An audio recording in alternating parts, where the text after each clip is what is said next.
This is the news in brief from the United Nations. Nearly a year on from the military coup in Myanmar, UN High Commissioner for Human Rights Michelle Bachelet urged the international community on Friday to intensify pressure on the country's military to stop its campaign of violence and restore civilian rule.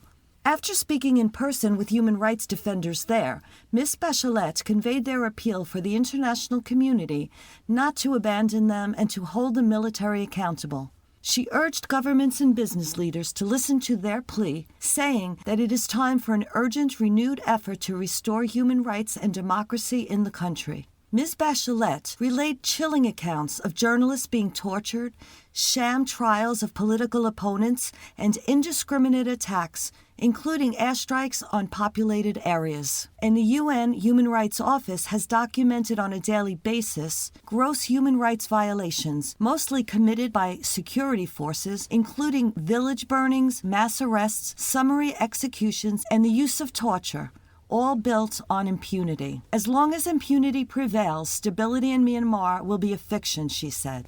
The UN Assistance Mission for Iraq expressed deep concern on Friday over a wave of what is described as despicable attacks targeting political party offices, homes, businesses, and most recently, a rocket attack on Baghdad International Airport. Although strongly condemned across the political spectrum, the perpetrators and rogue groups behind the violence appear to enjoy impunity and have yet to be identified or brought to account. In a statement issued on Friday, UNAMI underscored that all stakeholders move beyond condemnations and swiftly expose those behind the callous attacks. The UN mission said that dialogue must be intensified to find solution to political disputes and called for restraint during what is a critical yet delicate transitional period. As the COVID-19 Omicron variant continues to spread globally, the head of the UN Children's Fund, Henrietta Fore, has again urged governments to do everything in their power to keep it from further disrupting children's education. To avert a learning catastrophe